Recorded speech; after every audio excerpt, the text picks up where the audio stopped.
পুজো উদ্বোধনে মুখ্যমন্ত্রী টালা প্রত্যয়ে পুজো উদ্বোধন করলেন মমতা। টালা প্রত্যয় এবছরের থিম হচ্ছে বিমূর্ত। বৃহস্পতিবার পুজো উদ্বোধনে মুখ্যমন্ত্রী টালা প্রত্যয়ে পুজো উদ্বোধন করলেন মুখ্যমন্ত্রী মমতা বন্দ্যোপাধ্যায়। টালা প্রত্যয় এই বছরের থিম হচ্ছে বিমূর্ত।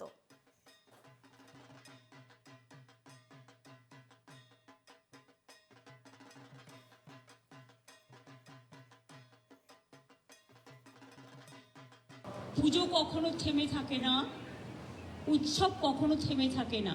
আমি যখন জন্মেছিলাম, তোমরা কি জানো, আমার মা বলেছিলেন তখন খুব বর্ষা হচ্ছিল, আর আমি চোখ খুলেছিলাম। আমি অ্যাকচুয়াল আমার সার্টিফিকেটে 5 বছর বাড়ানো আছে, বাবা মা স্কুল সার্টিফিকেটে যেটা দিয়েছেন, এটা আমার বইতে লেখা আছে, কান্তে বইতে আমি অনেকদিন আগে লিখে দিয়েছি। তো যখন আমি জন্মাই, আমি শুনেছি গ্রামের বাড়িতে, মাটির বাড়িতে, তখন সন্ধি পুজোর সময় সন্ধেবেলায় খুব বৃষ্টি হচ্ছে, প্রচণ্ড বর্ষায় আমার জন্ম হয়, এবং তখন আমি চোখও খুলি না। কিন্তু পরের দিন সবাই বলে গ্রামের মাকে যে তুই রোদ্দুরে দে, রোদ্দুর উঠেছে, তখন আমাকে রোদ্দুরে দেয়, তখন আমি চোখ খুলি।